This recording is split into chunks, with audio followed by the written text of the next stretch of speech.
Donald Trump recuou ou ele foi recuado? Bom dia, você dormiu bem? Achou que o mundo ia acabar? Pois é, não acabou. Mas, por algumas horas, pareceu que a história estava prestes a sair do controle, porque ontem o senhor Donald Trump fez aí o mundo prender a respiração, com declarações que flertava aí com algo extremo, a possibilidade de um conflito capaz de devastar uma civilização inteira.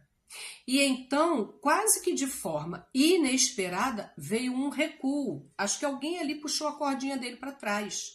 Hoje acordamos com o mundo ainda inteiro, para todo mundo no seu devido lugar, mas com a sensação clara de que nós estamos sempre à beira de algo maior. Vamos lembrar aqui só uma realidade. Gente, a realidade, ela não é algo subjetivo, ela não é livre de interpretação. A realidade, ela é o que é.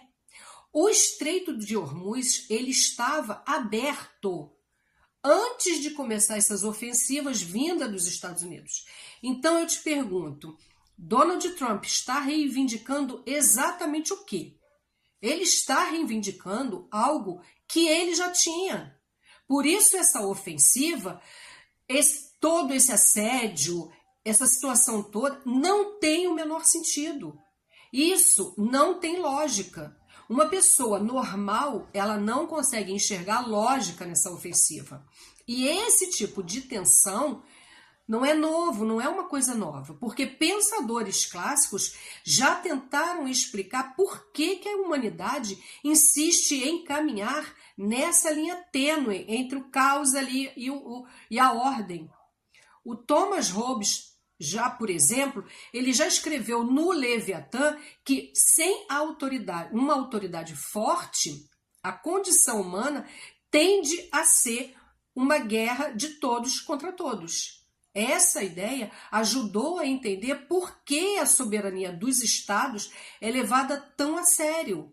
Ela funciona como uma barreira ali, contra o colapso total da ordem. Hobbes não está sozinho aí. Max Weber mostrou que o Estado se define justamente pelo monopólio legítimo da força dentro de um território. Marx também interpretou as guerras como uma extensão de disputa econômica.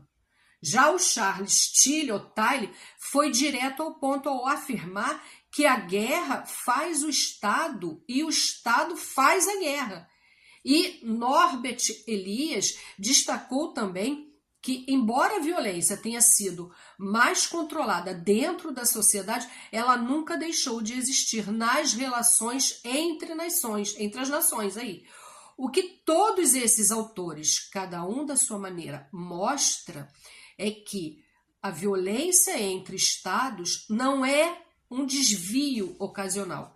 Ela está profundamente ligada à forma como o poder global foi construído ao longo da história. E é aí que entra o contraste com o ideal que todos gostaríamos que fosse, né? Gostaríamos de dizer que essas nações que se respeitam, não invadem territórios e se relacionam apenas por meio de acordos, especialmente acordos comerciais. Esse é o mundo como ele deveria ser. Mas o mundo real ainda é moldado por interesses, por disputas, por decisões que às vezes colocam tudo em risco. O alívio de hoje, ele é real, mas ele também vem acompanhado de um alerta. A estabilidade global não é permanente. Ela depende e o tempo todo depende de escolhas e principalmente ela depende de limites. E aí, será que esses limites sempre serão respeitados? As atitudes do Donald Trump, ela me lembra, eu vou fazer aqui uma analogia tosca. Você pode até não gostar, me cancelar por isso. Mas ele tá parecendo aquele Red Pill que fala pra garota assim, olha, eu quero ficar com você. Ela fala, não, mas eu já sou casada. Ele vai lá e ataca essa menina. O Estreito de Hormuz já estava aberto. E o Donald Trump foi atacar por qual motivo? Não tem lógica. É uma ideologia ilógica. Por isso que eu te pergunto, ele recuou ou ele foi recuado? Por isso que o Congresso norte-americano não aprovou essa ofensiva. Porque não é duas nações brigando. É uma nação que foi lá implicar com a outra por uma coisa que ele já tinha. Qual é o sentido disso? Qual o sentido? Não vejo.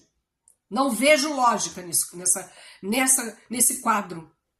E aí já teve aqui um abençoado falar, mas você não pode falar de política porque você não entende de geopolítica. Mas eu entendo de ser humano, caboclo. Eu entendo de pessoas. Como que você tem uma coisa e você vai brigar por uma coisa que você já tinha? É isso. Bom, vamos acalmar, porque não teve nada de conflito. E se você chegou até aqui, deixa um like, compartilhe esse vídeo, faça aqui um comentário. Eu agradeço. Escreve aqui, ó, paz. Pede a paz. Vamos pedir paz e pedir, não só paz, vamos pedir discernimento para a cabeça dos grandes líderes. Obrigada. Deixe seu like, compartilhe, curta, comente, compartilhe. Muito obrigada. E meus canais não são monetizados e as plataformas não estão entregando meus conteúdos.